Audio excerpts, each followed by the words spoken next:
Good evening. This is Orson Welles, your producer of a special series of broadcasts presented by the makers of Pabst Blue Ribbon, the Mercury Summer Theater of the Air.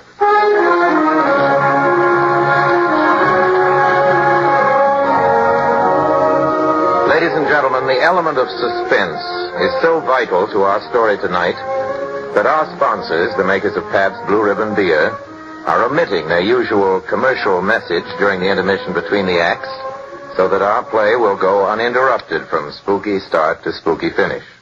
We of the Mercury reckon that a story doesn't have to appeal to the heart, it can also appeal to the spine. Sometimes you want your heart to be warm, sometimes you want your spine to tingle.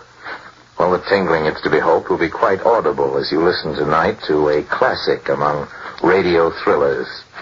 Its author is one of the most gifted of all the writers who ever worked for this medium, Lucille Fletcher, who wrote the greatest single radio script ever written. Sorry, wrong number.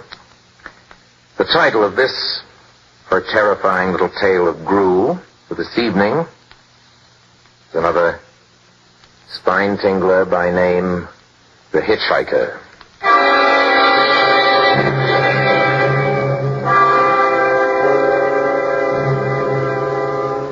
I am in an auto camp on Route 66, just west of Gallup, New Mexico. If I tell it, maybe it'll help me. It'll keep me from going crazy. But I must tell this quickly. I'm not crazy now. I feel perfectly well. Perfectly well. Except that I'm running a slight temperature. My name is Ronald Adams. I'm 36 years of age, unmarried, tall, dark, with a black mustache. I drive a 1940 Ford V8, license number 6B7989. I was born in Brooklyn. All this I know. I know that I'm at this moment perfectly sane. That it is not me who's gone mad, but something else. Something utterly beyond my control.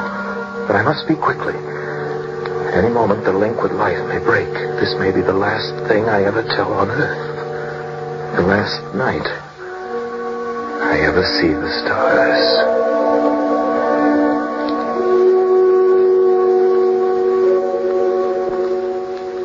6 days ago, I left Brooklyn to drive to California. Goodbye, son. Good luck to you, my boy. Goodbye, Mother. Here, give me a kiss, and then I'll go. I'll come out with you to the car. It's raining. Stay here at the door. Oh. Hey, what's this, tears? Oh, it's just the trip, Ronald. I wish you weren't driving. Oh, Mother, there you go again. People do it every day. I know, but you'll be careful, won't you? Promise me you'll be extra careful. Don't fall asleep or drive fast. Or pick up any strangers on the road. Strangers? Don't you worry. There isn't anything going to happen. It's just 8 days of perfectly simple driving on smooth, decent, civilized roads with a hot dog or a hamburger stand every 10 miles. I was in excellent spirits. Drive ahead. Even the loneliness seemed like a lark. But I reckoned without him.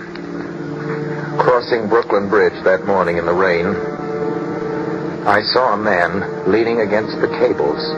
He seemed to be waiting for a lift. There were spots of fresh rain on his shoulders. He was carrying a cheap overnight bag in one hand. He was thin, nondescript, with a cap pulled down over his eyes. He stepped off the walk, and if I hadn't swerved, I'd have hit him. I almost did. Almost did hit him. Now, I would have forgotten him completely, except that just an hour later, while crossing the Pulaski Skyway over the Jersey Flats, I saw him again. At least he looked like the same person. He was standing now with one thumb pointing west. I couldn't figure out how he got there, but I thought maybe one of those fast trucks had picked him up, beat me to the Skyway, and let him off. I didn't stop for him. Then, late that night, I saw him again. It was on the new Pennsylvania Turnpike between Harrisburg and Pittsburgh. It's 265 miles long with a very high speed limit. I was just slowing down for one of the tunnels when I saw him standing under an arc light by the side of the road. I could see him quite distinctly. The bag, the cap, even the spots of fresh rain spattered over his shoulders. He hailed me this time. Oh!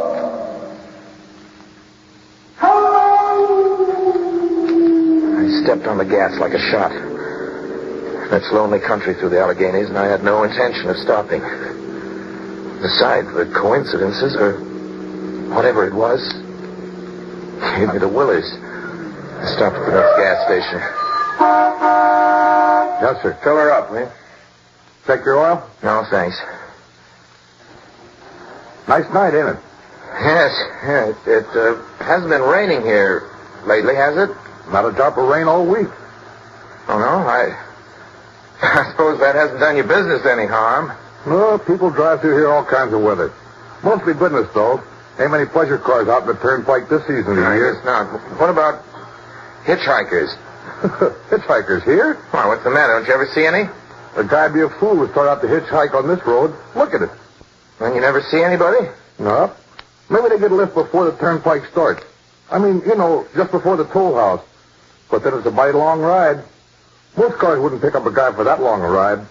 This is pretty lonesome country here, mountains and woods. Yeah. Hey, you ain't seen nobody like that, have you? Oh, no. It's just a technical question. Oh, I see. Well, that'll be $1.49 with the tax.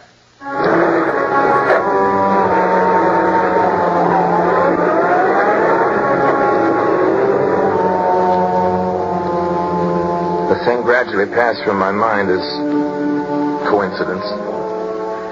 I had a good night's sleep in Pittsburgh. I didn't think about the man all next day until just outside of Zanesville, Ohio, I saw him again. It was a bright, sunshiny afternoon. The peaceful Ohio fields, brown with the autumn stubble, lay dreaming in the golden light. I was driving slowly, drinking it in, when the road suddenly ended in a detour. In front of the barrier, he was standing. Let me explain about his appearance before I go on. I repeat, there was nothing sinister about him. He was as drab as a mud fence. Nor was his attitude menacing. He merely stood there, waiting, almost drooping a little, the cheap overnight bag in his hand. He looked as though he'd been waiting there for hours. And he hailed me. He started to walk forward. Oh!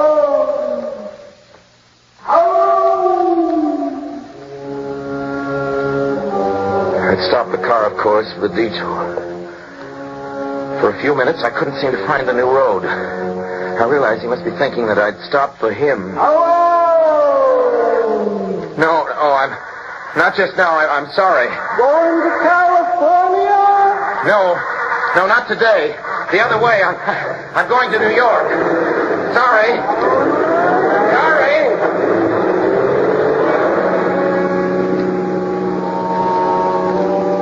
After I got the car back onto the road again, I felt like a fool.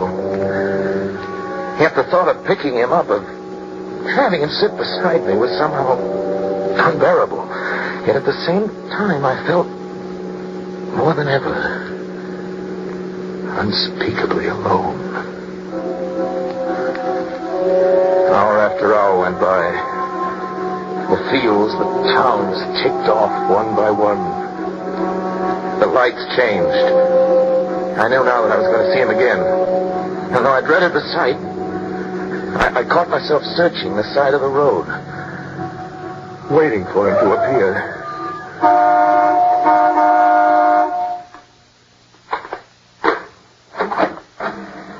Yep.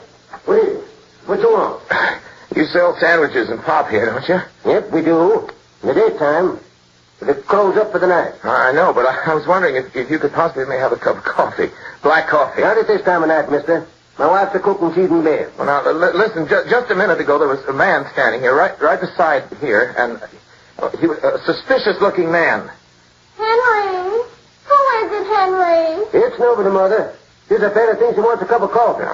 Go back in the bed. I don't mean to disturb you, but you see, I was driving along when I just happened to look, and there he was. What was he doing? Nothing. You've been hitting a bottle. That's what's the matter with you. You got nothing better than do than wake decent folk out their hard-earned sleep. Now get going. Go on. But he looked as though he was going to rob you. I ain't got nothing in this stand to lose. Down your way before I caught our share of folk.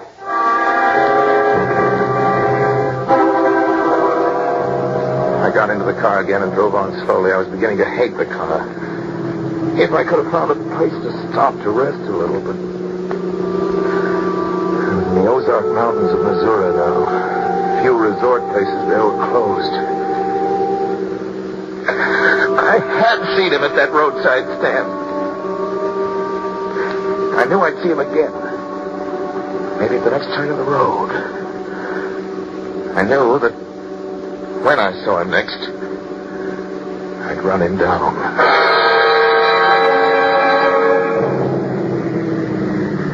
But I didn't see him again until late the next afternoon.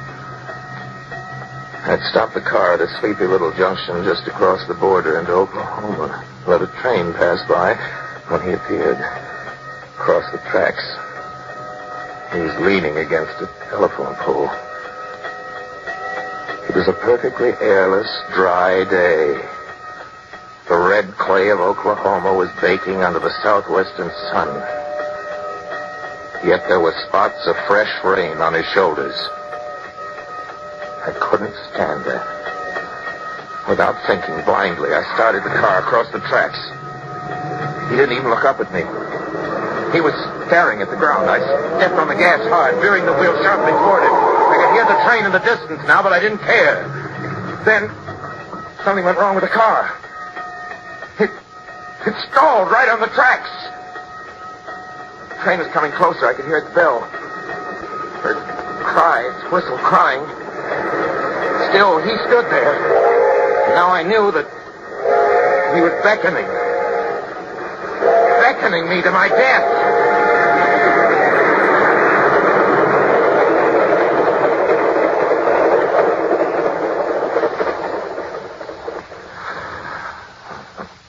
Well, I frustrated him that time. The starter had worked at last. I managed to back up, but after the train had passed, he was gone.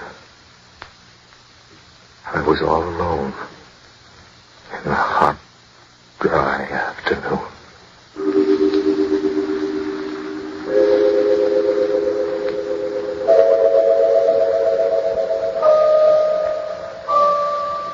After that, I knew I had to do something. I didn't know who this man was or what he wanted of me. I only knew that from now on, I mustn't let myself be alone on the road for 1 minute. Hello there. Hello. Like a ride? What do you think? How far are you going? Amarillo. I'll take you to Amarillo. Amarillo, Texas? Yeah, I'll drive you there. Gee. Out here. Mind if I take off my shoes? My dog. No, go right ahead. Oh, gee, what a break this is. Swell car and decent guy. Driving all the way to Amarillo. All I've been getting so far is trucks. You hitchhike much? Sure. Only it's tough sometimes in these great open spaces to get the break. Yeah, I think it would be, but I'll bet, though, if you got a good pickup and a fast car, you get to places faster than, well, say another person in another car. I don't get you. Well, you take me, for instance. Suppose I'm driving across the country at a nice steady clip of about 45 miles an hour. Couldn't a girl like you just standing beside the road, waiting for lifts, beat me to town after town, provided she got picked up every time in a car that was doing 65 or 70 miles an hour? I don't know. Maybe she could, maybe she couldn't. What difference does it make? Oh, no difference. It's just crazy idea I had sitting here in the car. Oh, imagine spending your time in a swell car thinking of things like that. What would you do instead? What would I do if I was a good-looking fellow like yourself? Well, I'd just enjoy myself. Every minute of the time. I'd sit back and relax. If I saw a good-looking girl along the side of the road... Hey! Did you see him, too? See who? That man, standing beside the barbed wire fence. I didn't see anything. Right there. There was nothing, just a barbed wire fence. What did you think he was doing, trying to run into that barbed There was wire a man fence? there, I tell you. A thin, gray man with an overnight bag in his hand. I was trying to run him down. Run him down? You mean kill him? I'm trying to get rid of him. Or at least prove that he's real. But you say you didn't see him back there. You sure? I didn't see a soul. As far as that's Well, watch concerned, for him. Watch him the next time. And keep watching. Keep your eyes peeled on the road. He'll turn up again. Maybe any minute now. There! Look there! This door work. I'm getting out of Did here. you see him that time? Did you see him? No, I didn't see him that time. And personally, mister, I don't expect never to see him. All I want to do is go on living. And I don't see how I will very long driving Look, with you. I'm sorry. I don't know what came over me. Please, don't go. So if you'll excuse me, Please, you can't go. Listen, how'd you like to go to California? I'll drive you all the way to California. Pink elephants all the way? No, thanks. Listen, please, just 1 minute. You know what I think you need, big boy? Not a girlfriend, just a good dose of sleep. There, I cut it now. No. No, you can't go. Take your hands off of me, do you hear? Take your hands. Come back here, please. Come back.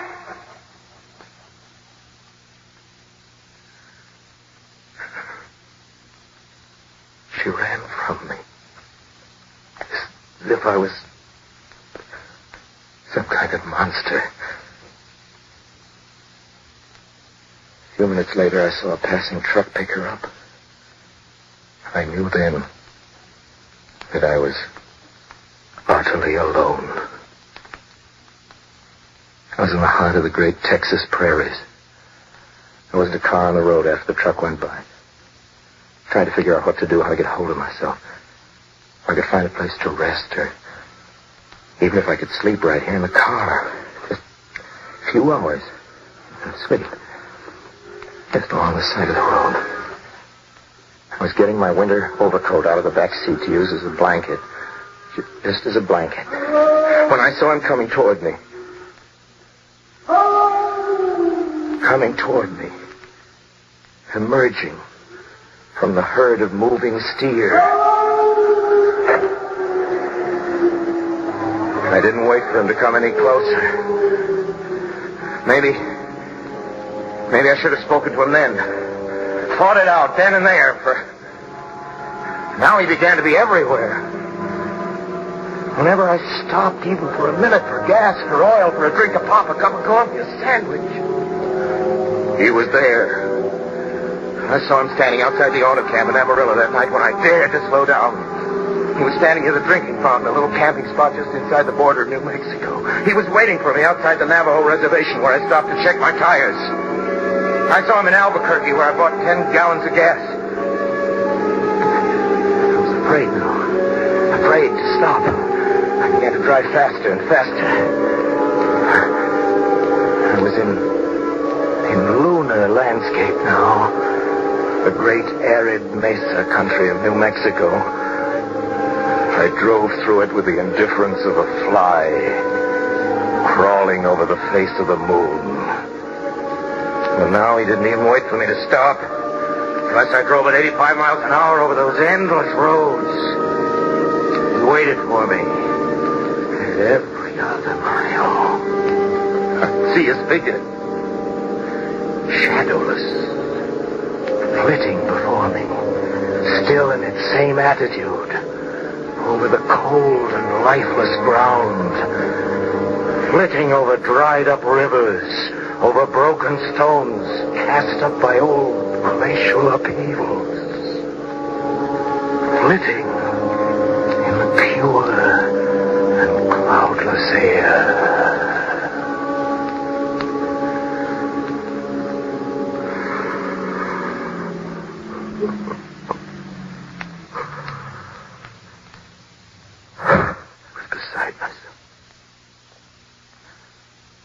Myself when I finally reached Gallup, New Mexico this morning. There's an auto camp here. It's cold. Almost deserted this time of year. I went inside and asked if there was a telephone. I had the feeling that if I could speak to somebody familiar, somebody that I loved, I could pull myself together. Number, please. Long distance. Thank you. This is long distance. I'd like to put in a call to my home to Brooklyn, New York. I'm Ronald Adams. The number is Beechwood 9970. Thank you. Thank you. What is your number? My number? It's 312. Albuquerque.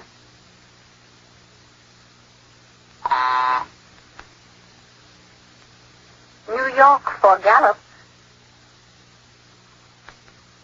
New York. Gallup, New Mexico, calling Beechwood 9970. I'd read somewhere that love could banish demons. It was in the middle of the morning. I knew Mother'd be home. I pictured her tall, white-haired, in her crisp house dress going about her tasks. It would be enough, I thought, just to hear the even calmness of her voice. Will you please deposit $3.85 for the first 3 minutes? When you have deposited $1.50, will you wait until I have collected the money?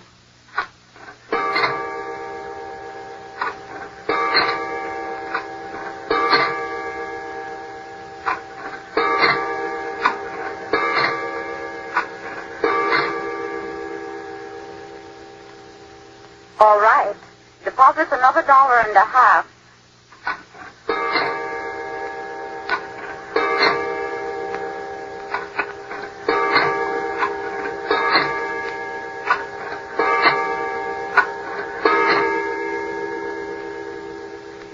Will you please deposit the remaining 85 cents?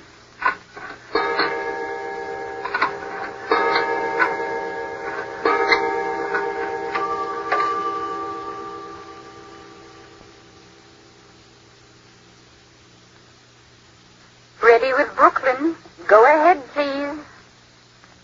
Hello? Mrs. Adams' residence. Hello? Hello, Mother? This is Mrs. Adams' residence. Who is it you wish to speak to? What? Who's this? This is Mrs. Whitney. Mrs. Whitney? I don't know any Mrs. Whitney. Is this Beechwood 9970? Yes. Where's my mother? Where's Mrs. Adams? Mrs. Adams is not at home. She's still in the hospital. The hospital? Yes. Who is this calling, please? Is it a member of the family? What's she in the hospital for? She's been prostrated for 5 days. A nervous breakdown. Nervous? Who is this calling? Nervous breakdown. My mother was never... It's all taken place since the death of her oldest son, Ronald. That's the death of her oldest son, Ronald. Hey, what is this? What number is this? This is Beechwood 9970. It's all been very sudden. He was killed just 6 days ago in an automobile accident on the Brooklyn Bridge. Your 3 minutes are up, sir. Your 3 minutes are up, sir. Your 3 minutes are up, sir. Sir, your 3 minutes are up. And so,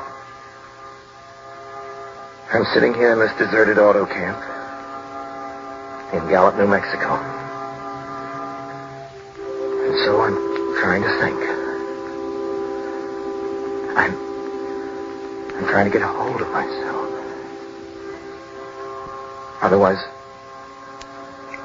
Otherwise I'll go crazy. Outside, it is night. The vast, soulless night of New Mexico. 1,000,000 stars are in the sky. Ahead of me stretch 1,000 miles of empty mesa and mountains, prairies, desert. Somewhere among them,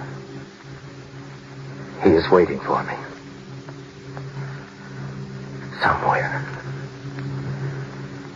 Somewhere I shall know who he is and who I am.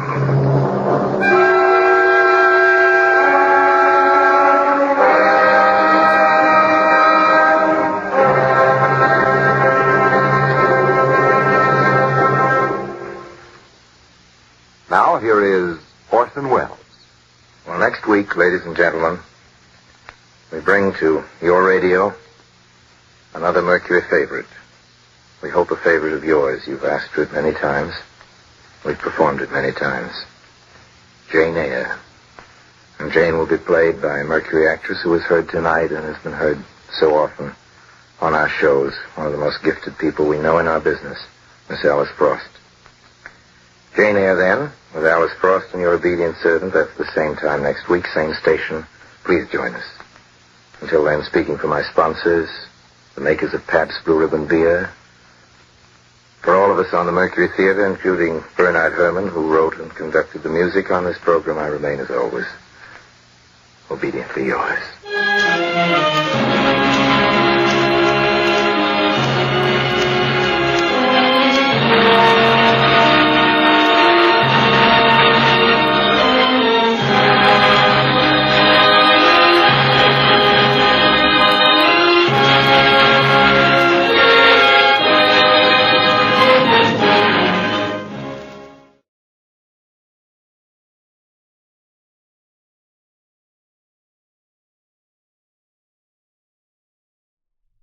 The Columbia Broadcasting System and its affiliated stations present Orson Welles and the Mercury Theater on the Air in The War of the Worlds by H.G. Wells.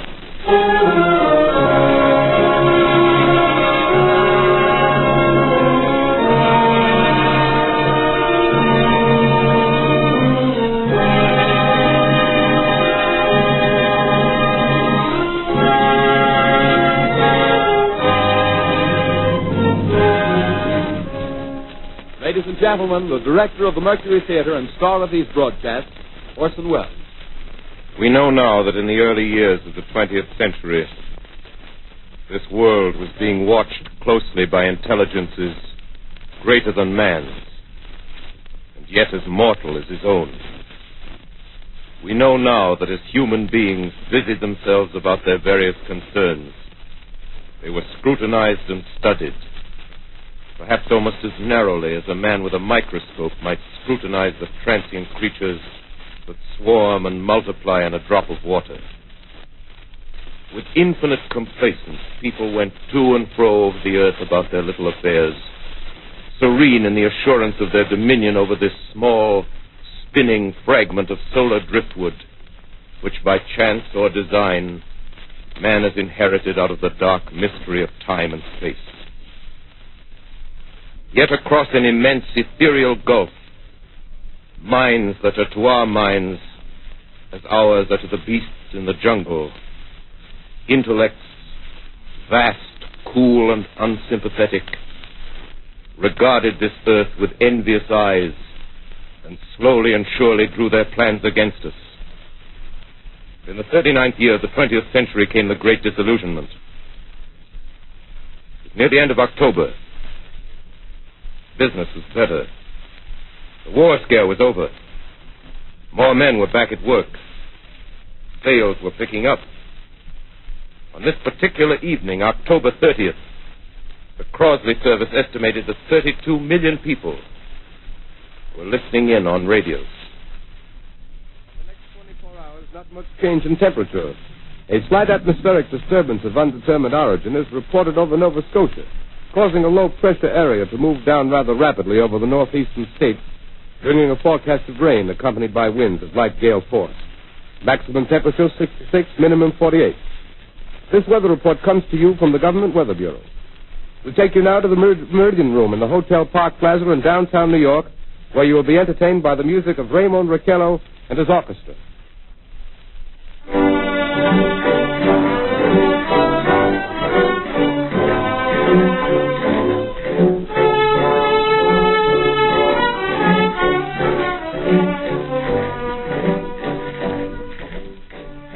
Good evening, ladies and gentlemen. From the Meridian Room in the Park Plaza Hotel in New York City, we bring you the music of Raymond Raquello and his orchestra. With a touch of the Spanish, Raymond Raquello leads off with La Comparsita.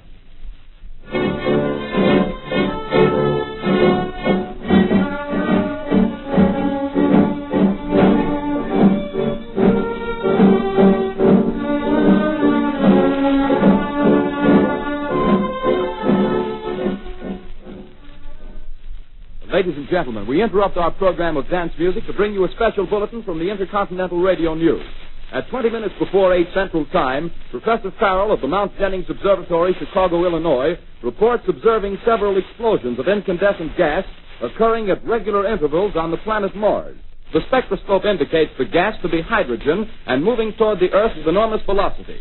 Professor Pearson of the observatory at Princeton confirms Farrell's observation and describes the phenomenon as, quote, like a jet of blue flame shot from a gun, unquote. We now return you to the music of Ramon Raquello, playing for you in the Meridian Room of the Park Plaza Hotel, situated in downtown New York.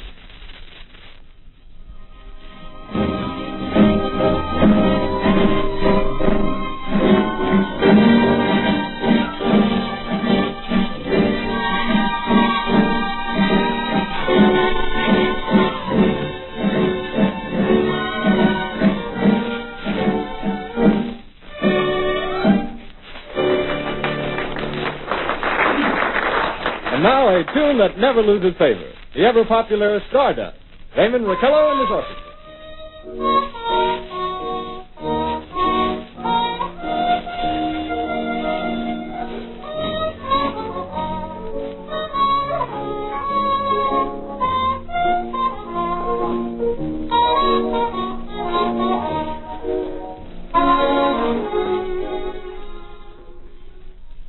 Ladies and gentlemen, following on the news given in our bulletin a moment ago, the Government Meteorological Bureau has requested the large observatories of the country to keep an astronomical watch on any further disturbances occurring on the planet Mars.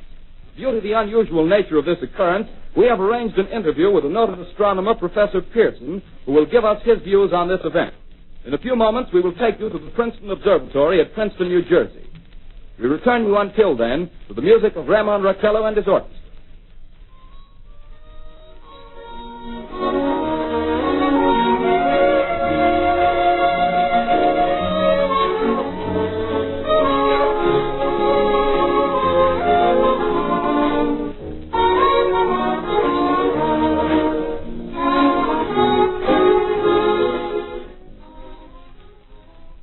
We are ready now to take you to the Princeton Observatory at Princeton, where Carl Phillips, our commentator, will interview Professor Richard Pearson, famous astronomer. We take you now to Princeton, New Jersey. Good evening, ladies and gentlemen. This is Carl Phillips speaking to you from the observatory at Princeton. I'm standing in a large semicircular room, pitch black except for an oblong slit in the ceiling. Through this opening, I can see a sprinkling of stars that cast a kind of frosty glow over the intricate mechanism of the huge telescope. The ticking sound you hear is the vibration of the clockwork. Professor Pearson stands directly above me on a small platform, peering through the giant lens. I'll ask you to be patient, ladies and gentlemen, during any delay that may arise during our interview. Besides the ceaseless watch of the heavens, Professor Pearson may be interrupted by telephone or other communications. During this period, he is in constant touch with the astronomical centers of the world. Professor, may I begin our questions? Any time, Mr. Phillips. Professor, would you please tell our radio audience exactly what you see as you observe the planet Mars through your telescope? Nothing unusual at the moment, Mr. Phillips. A red disk swimming in the blue sea. Transverse stripes across the disk.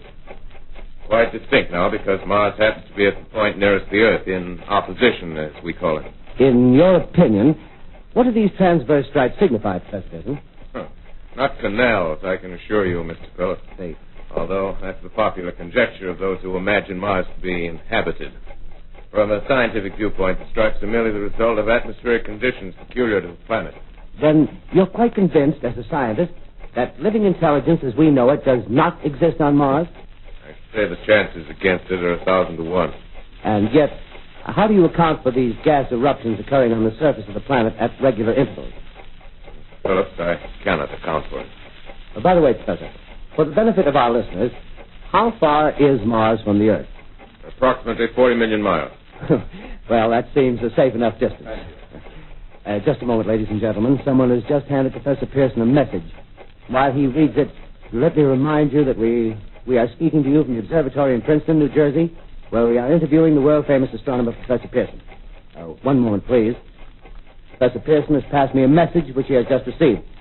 Professor, may I read the message to the listening audience? Certainly, Mr. Frost. Ladies and gentlemen, I shall read you a wire addressed to Professor Pearson from Dr. Gray of the Natural History Museum, New York. Quote, 9:15 p.m. Eastern Standard Time. Seismograph registered shock of almost earthquake intensity occurring within a radius of 20 miles of Princeton. Please investigate. Signed, Lloyd Gray, Chief of Astronomical Division. Unquote. Professor Pearson, could this occurrence possibly have something to do with the disturbances observed on the planet Mars? Hardly, Mr. Phillips. This is probably a meteorite of unusual size, and its arrival at this particular time is merely a coincidence. However, we shall conduct a search as soon as daylight permits. Thank you, Professor. Ladies and gentlemen, for the past 10 minutes, we've been speaking to you from the observatory at Princeton, bringing you a special interview with Professor Pearson, noted astronomer. This is Carl Phillips speaking. We are returning you now to our New York studio.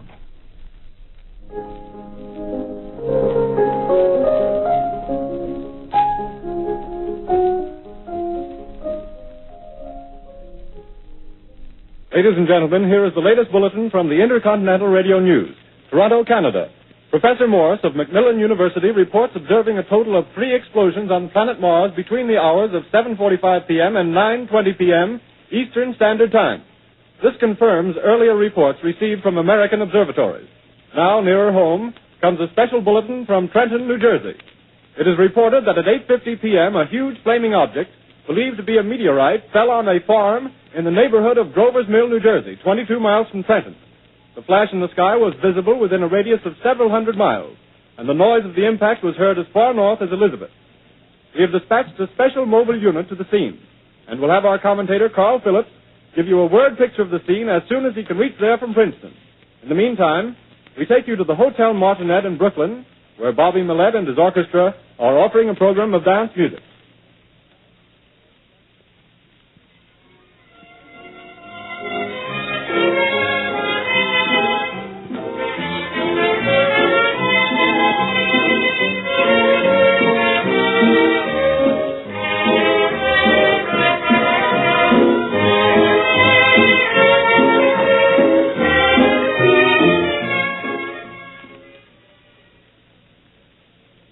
We take you now to Grover's Mill, New Jersey.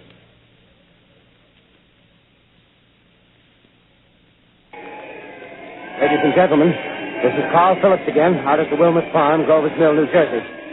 Professor Pearson and myself made the 11 miles from Princeton in 10 minutes. Well, I hardly know where to begin. To paint for you a word picture of a strange scene before my eyes, like something out of a modern Arabian Night. Well, I just got here. I haven't had a chance to look around yet. I guess that's it. Yes, I guess that's the thing directly in front of me. Half buried in a vast pit.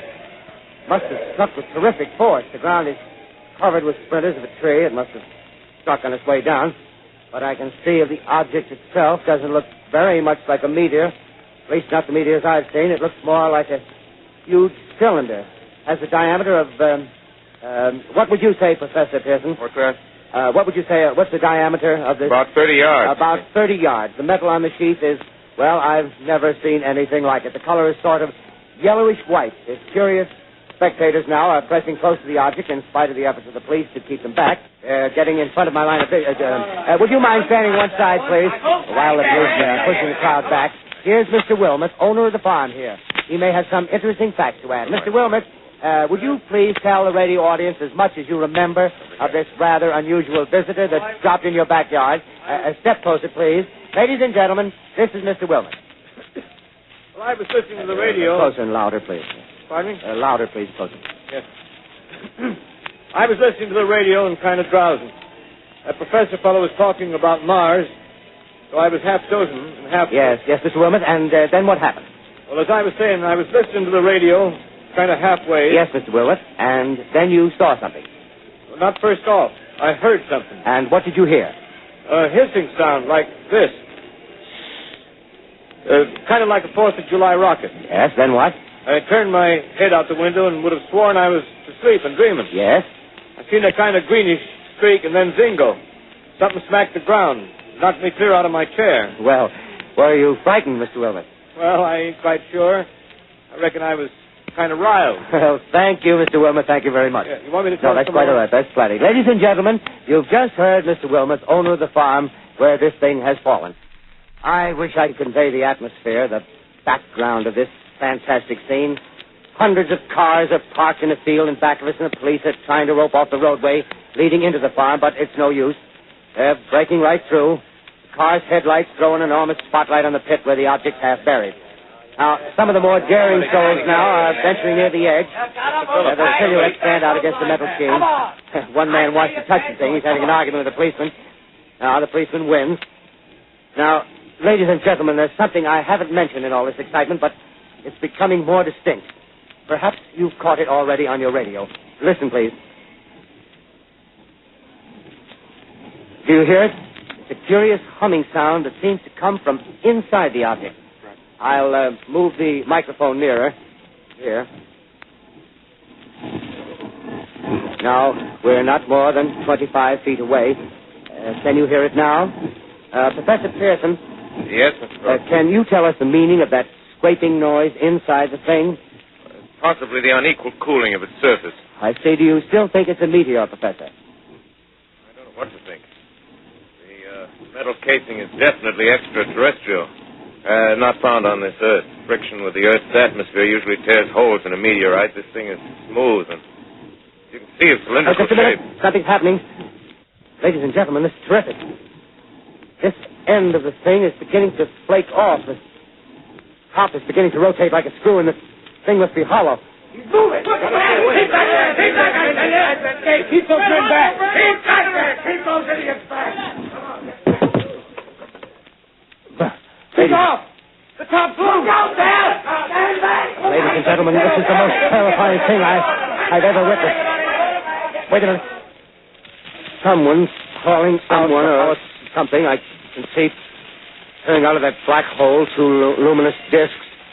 The eyes, it might be a face, might be almost but heavens, something wriggling out of the shadow like a gray snake. Now it's another one and another one and another one.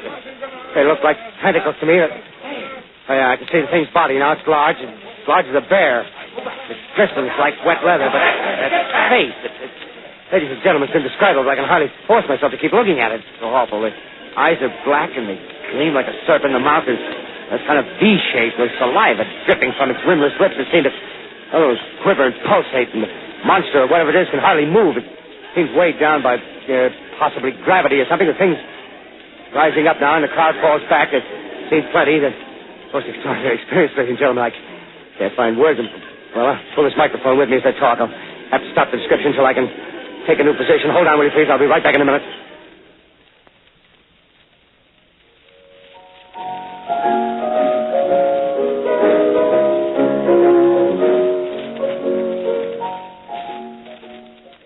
We are bringing you an eyewitness account of what's happening on the Wilmuth Farm, Grover's Mill, New Jersey.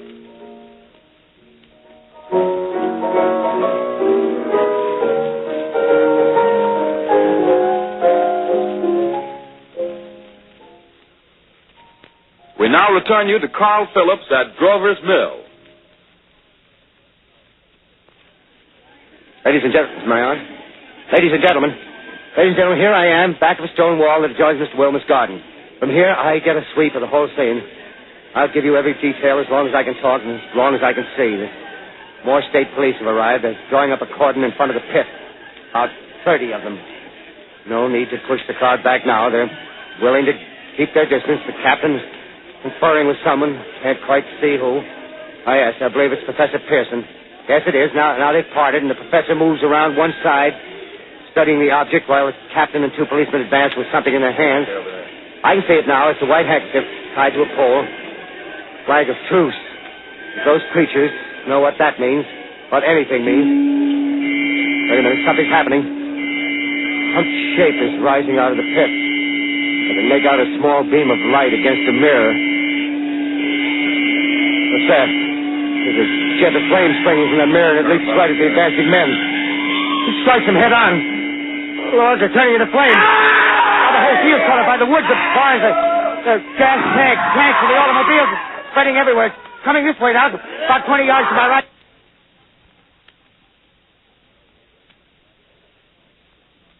Ladies and gentlemen, due to circumstances beyond our control, we are unable to continue the broadcast from Grover's Mill. Evidently, there's some difficulty with our field transmission. However, We will return to that point at the earliest opportunity. In the meantime, we have a late bulletin from San Diego, California. Professor Indelkoffer, speaking at a dinner of the California Astronomical Society, expressed the opinion that the explosions on Mars are undoubtedly nothing more than severe volcanic disturbances on the surface of the planet. We continue now with our piano interlude.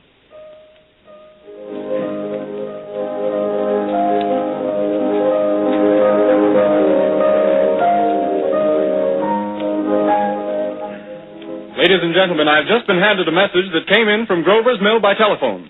Just one moment, please. At least 40 people, including 6 state troopers, lie dead in a field east of the village of Grover's Mill. Their bodies burned and distorted beyond all possible recognition. The next voice you hear will be that of Brigadier General Montgomery Smith, commander of the state militia at Trenton, New Jersey. I have been requested by the governor of New Jersey to place the counties of Mercer and Middlesex as far west as Princeton and east to Jamesburg under martial law. No one will be permitted to enter this area except by special pass issued by state or military authorities. 4 companies of state militia are proceeding from Trenton to Grover's Mill and will aid in the evacuation of homes within the range of military operations. Thank you. You have just been listening to General Montgomery Smith, commanding the state militia at Trenton. In the meantime, further details of the catastrophe at Grover's Mill are coming in. The strange creatures, after unleashing their deadly assault, crawled back in their pit and made no attempt to prevent the efforts of the firemen to recover the bodies and extinguish the fire. The combined fire departments of Mercer County are fighting the flames which menace the entire countryside. We have been unable to establish any contact with our mobile unit at Grover's Mill, but we hope to be able to return you there at the earliest possible moment. In the meantime, we take you to... Just one moment, please. Ladies and gentlemen, I have just been informed that we have finally established communication with an eyewitness of the tragedy. Professor Pearson has been located at a farmhouse near Grover's Mill, where he has established an emergency observation post. As a scientist, he will give you his explanation of the calamity. The next voice you hear will be that of Professor Pearson, brought to you by direct wire. Professor Pearson. Of the creatures in the rocket cylinder at Grover's Mill, I can give you no authoritative information, either as to their nature, their origin, or their purposes here on Earth. Of their destructive instrument, I might venture some conjectural explanation. For want of a better term, I shall refer to the mysterious weapon as a heat ray. It's all too evident that these creatures have scientific knowledge far in advance of our own. It's my guess that in some way they are able to generate an intense heat in a chamber of practically absolute non-conductivity. This intense heat they project in a parallel beam against any object they choose by means of a polished parabolic mirror of unknown composition, much as the mirror of a lighthouse projects a beam of light. That is my conjecture of the origin of the heat ray. Thank you, Professor Pearson. Ladies and gentlemen, here is a bulletin from Trenton. It is a brief statement informing us that the charred body of Carl Phillips has been identified in a Trenton hospital. Now, here's another bulletin from Washington, D.C. The Office of the Director of the National Red Cross reports 10 units of Red Cross emergency workers have been assigned to the headquarters of the state militia, stationed outside of Grover's Mill, New Jersey. Here's a bulletin from State Police, Princeton Junction. The fires at Grover's Mill and vicinity are now under control. Scouts report all quiet in the pit, and there is no sign of life appearing from the mouth of the cylinder. Now, ladies and gentlemen, we have a special statement from Mr. Harry McDonald, Vice President in charge of operations.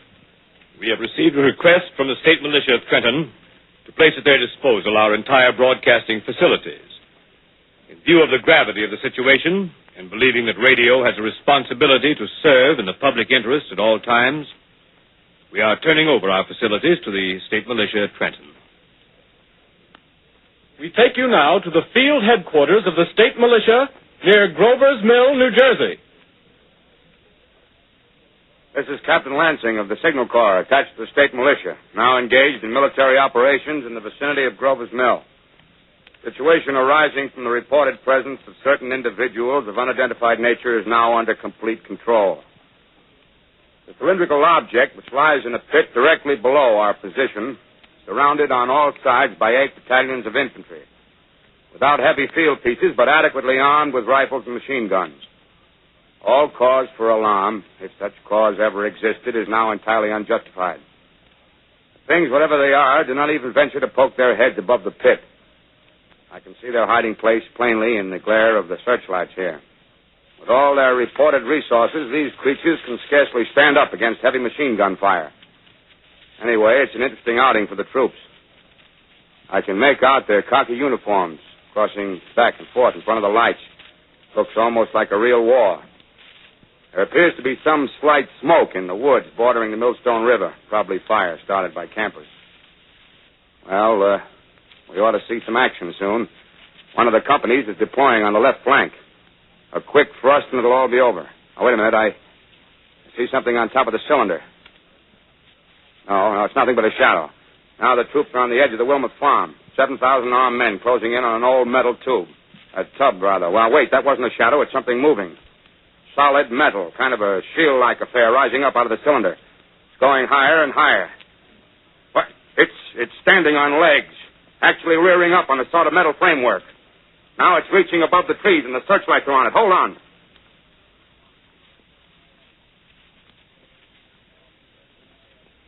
Ladies and gentlemen, I have a grave announcement to make. Incredible as it may seem, both the observations of science and the evidence of our eyes lead to the inescapable assumption that those strange beings who landed in the Jersey farmlands tonight are the vanguard of an invading army from the planet Mars.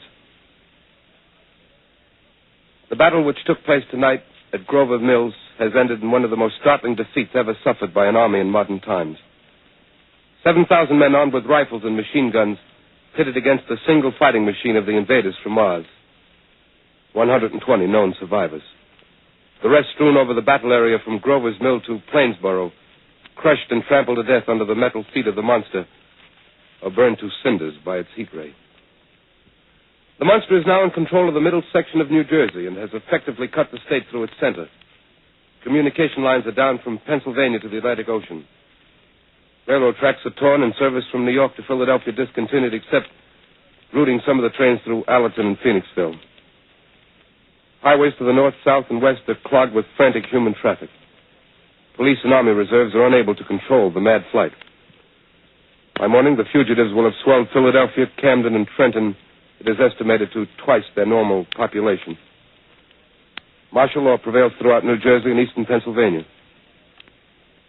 At this time, we take you to Washington for a special broadcast on the national emergency. The Secretary of the Interior. Citizens of the nation, I shall not try to conceal the gravity of the situation that confronts the country, nor the concern of your government in protecting the lives and property of its people. However, I wish to impress upon you, private citizens and public officials, all of you, the urgent need of calm and resourceful action. Fortunately, this formidable enemy is still confined to a comparatively small area, and we may place our faith in the military forces to keep them there. In the meantime, placing our faith in God, we must continue the performance of our duties, each and every one of us, so that we may confront this destructive adversary with a nation united, courageous, and consecrated to the preservation of human supremacy on this earth. I thank you. You have just heard the Secretary of the Interior speaking from Washington. Bulletins too numerous to read are piling up in the studio here.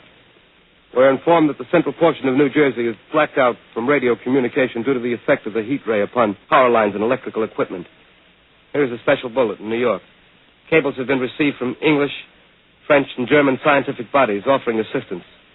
Astronomers report continued gas outbursts at regular intervals on the planet Mars. The majority voiced the opinion that the enemy will be reinforced by additional rocket machines. There have been several attempts made to locate Professor Pearson of Princeton, who has observed Martians at close range. It is feared he was lost in the recent battle. Langham Field, Virginia. Scouting planes report 3 Martian machines visible above treetops, moving north toward Somerville with population fleeing ahead of them.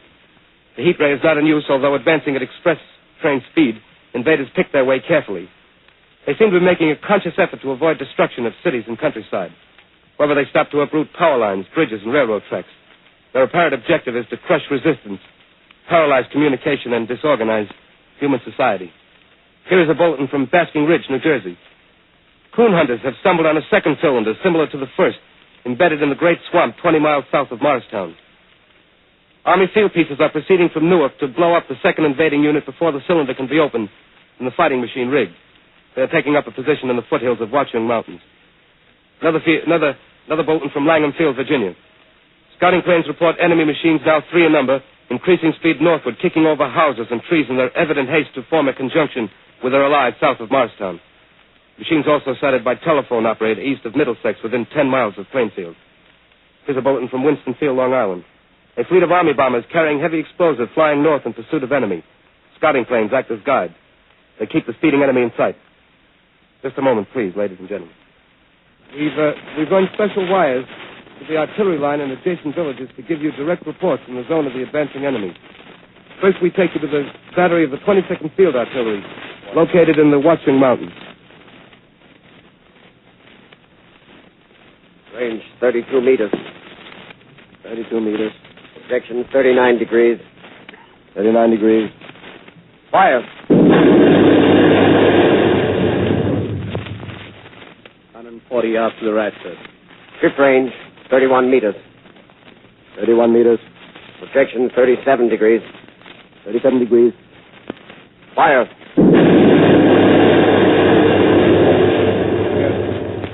Hit that. Got the tripod of one of them. That's off.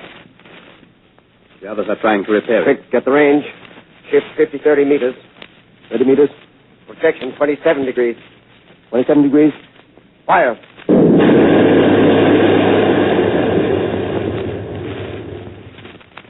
Can't see the cell lamp, sir. Letting off a smoke. What is it? Black smoke, sir. Moving this way. Lying close to the ground. Moving fast. Put on gas mask. Get ready to fire. Shift to 24 meters. 24 meters. Projection 24 degrees. 24 degrees. Fire.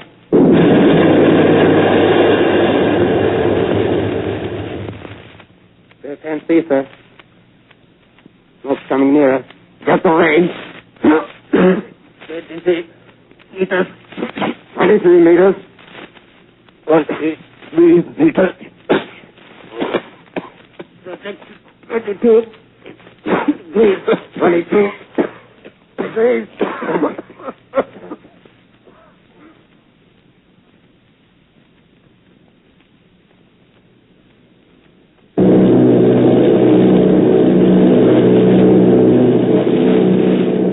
Army bombing plane P-843 off Bayonne, New Jersey. Lieutenant Bolt, commanding 8 bombers, reporting to Commander Fairfax, Langham Field. This is Bolt reporting to Commander Fairfax, Langham Field. Enemy tripod machines now in sight. Reinforced by 3 machines from the Morristown cylinder. 6 altogether. 1 machine partially crippled. Believed hit by shell from Army gun in Watchung Mountains. Guns now appear silent. A heavy black fog hanging close to the earth of extreme density, nature unknown. No sign of heat ray. Enemy now turns east, crossing Passaic River into the Jersey marshes. Another straddles the Pulaski Skyway. Evident objective is New York City. They're pushing down a high-tension power station. The machines are close together now, and we're ready to attack. Planes circling, ready to strike.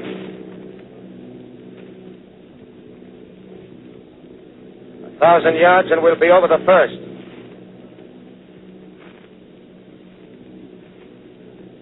$800 yards.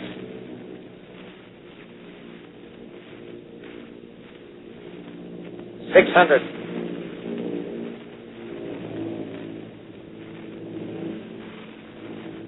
400. 200. There they go. The giant arm raised. Green flash. They're spraying us with flame. 2,000 feet. Engines are giving out. No chance to release bombs. Only one thing left. Drop on them, plane and all. We're diving on the first one.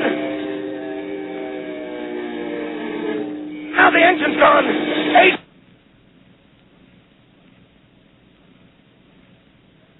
8. This is Bayonne, New Jersey, calling Langham Field. This is Bayonne, New Jersey, calling Langham Field. Come in, please. This is Langham Field. Go ahead. 8 Army bombers in engagement with enemy tripod machines over Jersey Flats. Engines incapacitated by heat ray. All crashed. 1 enemy machine destroyed. Enemy now discharging heavy black smoke in direction of...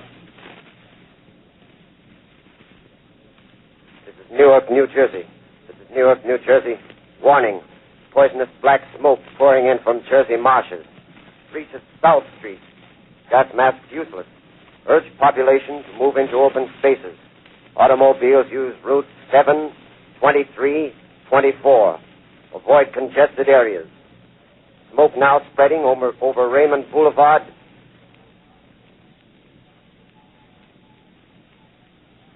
To X2L calling CQ, to X2L calling CQ, to X2L calling 8X3R. Come in, please. This is 8X3R coming back at 2X2L. How's reception? How's reception? Okay, please. Where are you, 8X3R? What's the matter? Where are you?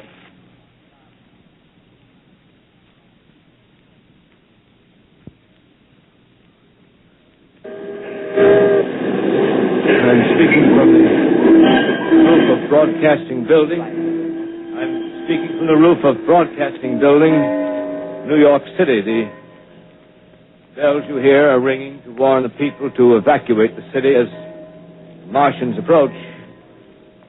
Estimated in the last 2 hours, 3 million people have moved out along the roads to the north. Hutchison River Parkway is still kept open for motor traffic. Avoid bridges to Long Island, hopelessly jammed. All communication with Jersey Shore closed 10 minutes ago. No more defenses. Our army is wiped out.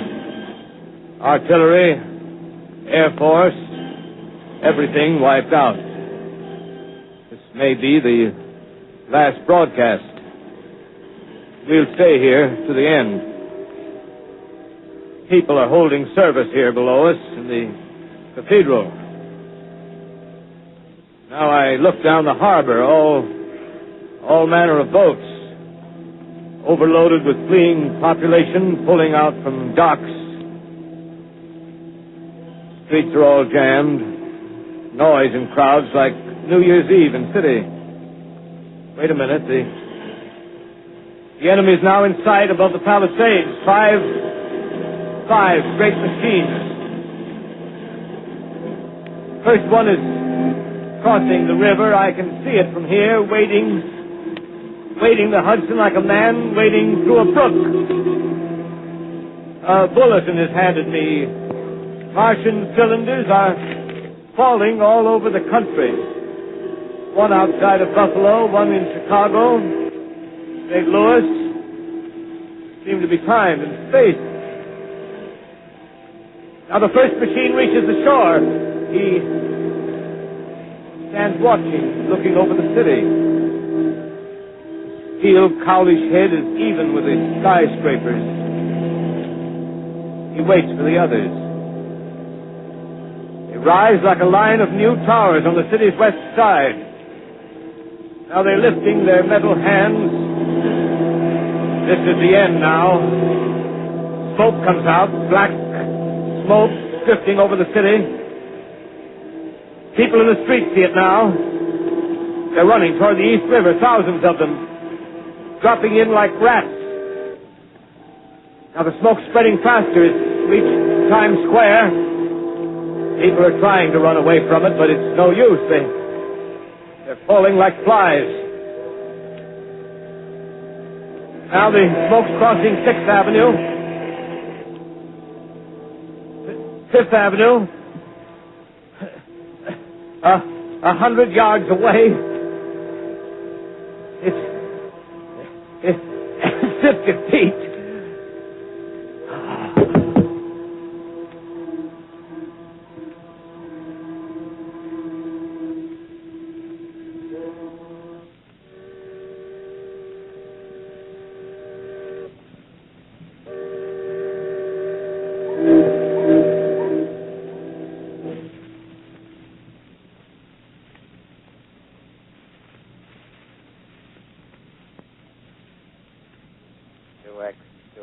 Calling CQ. 2X2L calling CQ. 2X2L calling CQ, New York. Isn't there anyone on the air? Isn't there anyone on the air? Isn't there anyone? 2X2L.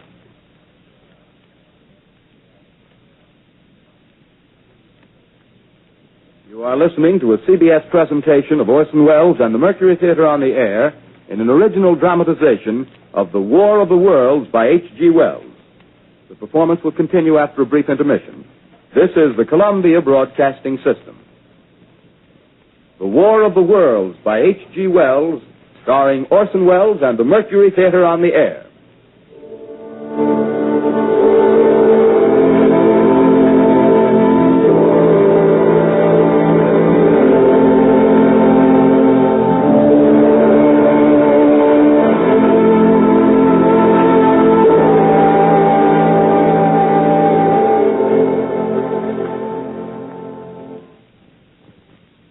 I set down these notes on paper. I'm obsessed by the thought that I may be the last living man on Earth. I've been hiding in this empty house near Grover's Mill, a small island of daylight cut off by the black smoke from the rest of the world.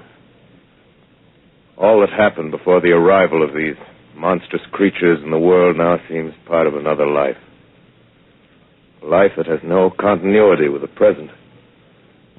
Furtive existence of the lonely derelict who pencils these words on the back of some astronomical notes bearing the signature of Richard Pearson. I look down at my blackened hand and I try to connect them with a professor who lives at Princeton and who, on the night of October 20th, glimpsed through his telescope an orange splash of light on a distant planet.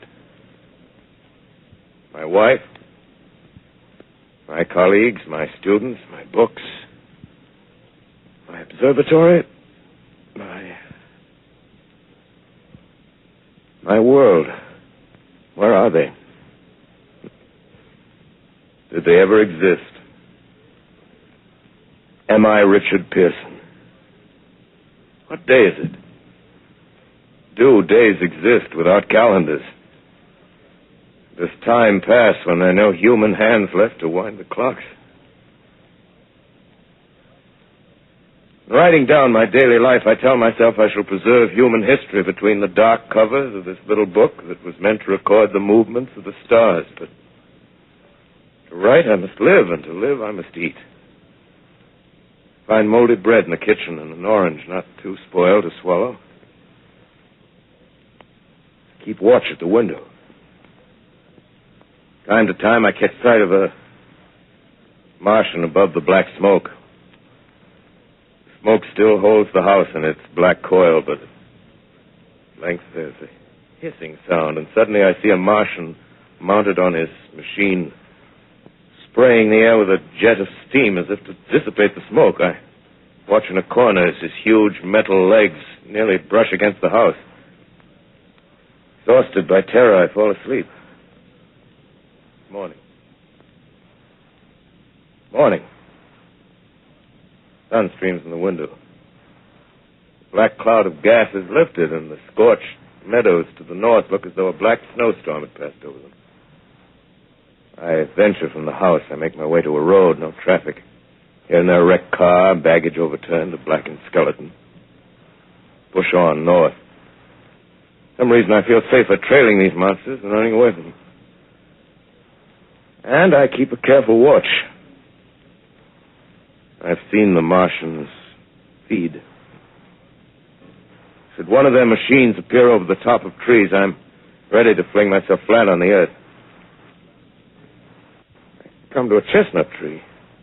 October. Chestnuts are ripe. Fill my pockets. Just keep alive. 2 days I wander in a vague northerly direction through a desolate world. Finally, I noticed a living creature. A small red squirrel in a beech tree. I stare at him and wonder. He stares back at me. I believe at that moment the animal and I shared the same emotion. The joy of finding another living being. Push on north. I find dead cows in a brackish field, and beyond the charred ruins of a dairy, the silo remains standing guard over the wasteland like a lighthouse, deserted by the sea. Astride the silo perches a weathercock. The arrow points north. North. Next day, I come to a city.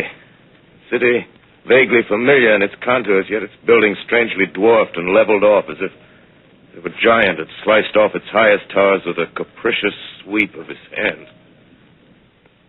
Reached the outskirts, I found Newark.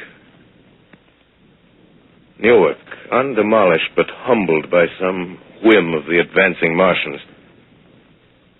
Presently, with an odd feeling of being watched, I caught sight of something crouching in a doorway. I made a step towards it. It rose up and became a man. A man armed with a large knife. Stop! Where do you come from? I come from many places. A long time ago, from Princeton. Princeton, huh? That's near Grover's Mill. Yes. Grover's Mill. There's no food here. This is my country. All this end of town down the river. There's only food for one. Which way are you going? I don't know. I guess I'm looking for people. Hey, what was that? Did you hear something just then? No. Only a bird. A live bird. Yeah. You get to know that birds have shadows these days. Say, we're in the open here. Let's crawl in this doorway here and talk. Have you seen any Martians? No. They're going over to New York. Night, the sky's alive with their lights, just as if people were still living in it. By daylight, you can't see them. 5 days ago, a couple of them carried something big across the flats from the airport. I think they're learning how to fly. Fly? Yeah, fly. Well, it's all over with humanity. Stranger, there's still you and I. 2 of us left. Yeah. They got themselves in solid. They wrecked the greatest country in the world. Those green stars, they're probably falling somewhere every night. They've only lost one machine. There isn't anything to do. We're done. We're licked. Where were you? You're in a uniform. Yeah, what's left of it. I was in the militia. National Guard. That's good. There wasn't any war. Any more than there's war between men and ants. Yes, but we're eatable ants. I found that out. What'll they do to us? I thought it all out. Right now, we're caught as we're wanted. The Martian only has to go a few miles to get a crowd on the run. But they won't keep on doing that. They'll begin catching us systematic, like keeping the best and storing us in cages and things. They haven't begun on us yet. Not begun? Not begun. All that's happened so far is because we don't have sense enough to keep quiet. Bothering them with guns and such stuff and losing our heads and rushing off in crowds. No. Instead of our rushing around blind, we got to fix ourselves up. Fix ourselves up according to the way things are now. Cities, nations, civilization, progress. Yes, but if that's so, what is there to live for? Well, there won't be any more concerts for 1 million years or so, and no nice little dinners at restaurants. If it's amusement you're after, I guess the game's up. What is there left? Life, that's what. I want to live. Yeah, and so do you. We're not going to be exterminated. And I don't mean to be caught either. Tamed and fattened and bred like an ox. What are you going to do? I'm going on. Right under their feet. I got a plan. We men as men, we're finished. We don't know enough. We got to learn plenty before we get a chance. We've got to live and keep free while we learn, see? I've thought it all out, see? Well, tell me the rest. Well, it isn't all of us that are made for wild beasts. That's what it got to be. That's why I watched you. Watched you. All those little office workers that used to live in these houses. They be no good. They haven't any stuff in them. They used to run off to work. I've seen hundreds of them running to catch their commuter's train in the morning, afraid they'd get canned if they didn't. Running back at night, afraid they wouldn't be in time for dinner. Lives insured and a little invested in case of accidents. Yeah, and on Sundays, worried about the hereafter. Well, the Martians, they'll be a godsend for those guys. Nice, roomy cages, good food, careful breeding, no worries. Yeah, after a week or so of chasing around the fields on empty stomachs, they'll come and be glad to be caught. You've thought it all out, haven't you? Sure, you bet I have. That isn't all. These Martians are going to make pets of some of them. Train them to do tricks. Who knows, get sentimental over the pet boy who grew up and had to be killed. Yeah, and some maybe, they'll train to hunt us. Oh, no, it's impossible. Human. Yes, they will. There's men who do it gladly. If one of them ever comes after me, by... In the meantime, you and I and others like us, where are we to live when the Martians own the Earth? I got it all figured out. We'll live underground. I've been thinking about the sewers. Under New York, there are miles and miles of them. The main ones, they're big enough for anybody. Then there's cellars, vaults, underground storerooms, railway tunnels, subways. You begin to see, huh? We'll get a bunch of strong men together. No weaklings. That rubbish, out. As you meant me to go. All right. Give you a chance, didn't I? Won't quarrel about that. Go on. Well, we got to make safe places for us to stay in, see? Get all the books we can. Science books. That's where men like you come in, see? We raid the museums. We'll even spy on the Martians. May not be so much we have to learn before... Just imagine this. 4 or 5 of their own fighting machines suddenly start off. Heat rays right and left. Not a Martian in them. Not a Martian in them, see? But men. Men who've learned the way how. May even be in our time. Gee. Imagine having one of them lovely things with a heat ray wide and free. We'd turn it on Martians. We'd turn it on men. We'd bring everybody down on their knees. That's your plan. You, me, a few more of us. We'd own the world. I see. Hey, what's the matter? Where are you going? Not to your world. Bye, stranger. Well, after parting with the artilleryman, I came at last to the Holland Tunnel, entered that silent tube, anxious to know the fate of the great city on the other side of the Hudson. Cautiously, I came out of the tunnel and made my way up Canal Street. Reached 14th Street, and there again were black powder and several bodies and an evil, ominous smell from the gratings of the cellars of some of the houses. I wandered up through the 30s and 40s, stood alone on Times Square, caught sight of a lean dog running down 7th Avenue with a piece of dark brown meat in his jaws and a pack of starving mongrels at his heels. Made a wide circle around me as though he feared I might prove a fresh competitor. Walked up Broadway in the direction of that strange powder, past silent shop windows, displaying their mute wares to empty sidewalks. Past the Capitol Theater, silent, dark. Past a shooting gallery where a row of empty guns faced an arrested line of wooden ducks near Columbus Circle. I noticed models of 1939 motor cars in the showrooms facing empty streets. Over the top of the General Motors building, I watched a flock of black birds circling in the sky. Hurried on. Suddenly, I caught sight of the hood of a Martian machine, standing somewhere in Central Park, gleaming in the late afternoon sun. An insane idea. I rushed recklessly across Columbus Circle and into the park. I climbed a small hill above the pond at 60th Street, and from there I could see standing in a silent row along the mall 19 of those great metal titans, their cowls empty, their steel arms hanging listlessly by their sides. I looked in vain for the monsters that inhabit those machines. Suddenly, my eyes were attracted to the immense flock of black birds that hovered directly below me. They circled to the ground. And there before my eyes, stark and silent, lay the Martians with the hungry birds pecking and tearing brown shreds of flesh from their dead bodies. Later, when their bodies were examined in laboratories, it was found that they were killed by the putrefactive and disease bacteria against which their systems were unprepared.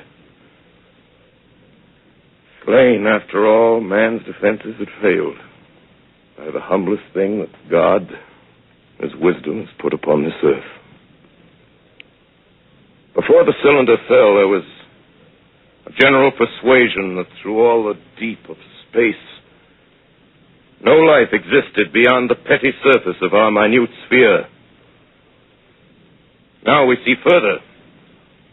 Dim and wonderful is the vision I've conjured up in my mind of life spreading slowly from this little seedbed of the solar system throughout the inanimate vastnesses of sidereal space. But a remote dream, maybe.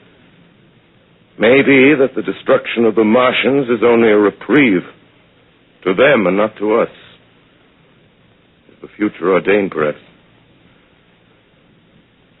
Strange it now seems to sit in my peaceful study at Princeton, writing down this last chapter of the record, begun at a deserted farm in Grover's Mill. Strange to watch children playing in the streets. Strange to see young people strolling on the green where the new spring grass heals the last black scars of a bruised earth. Strange to watch the sightseers enter the museum where the dissembled parts of a Martian machine are kept on public view. Strange when I recall the time when I first saw it. Bright and clean-cut, hard and silent under the dawn of that last great day.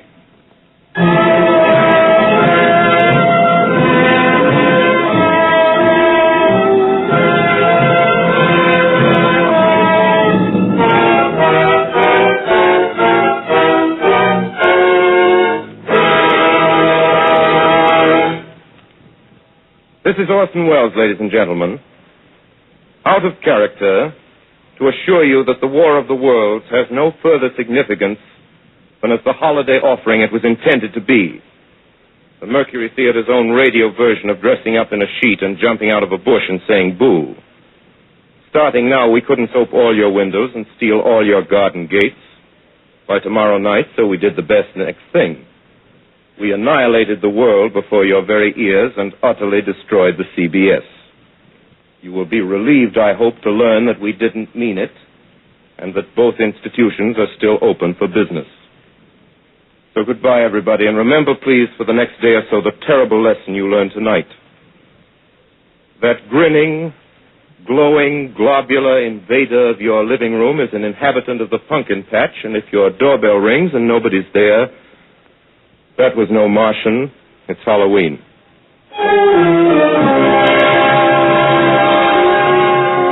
Tonight, the Columbia Broadcasting System and its affiliated stations coast to coast has brought you The War of the World by H.G. Wells, the 17th in its weekly series of dramatic broadcasts featuring Orson Welles and the Mercury Theater on the air. Next week, we present a dramatization of 3 famous short stories. This is the Columbia Broadcasting System.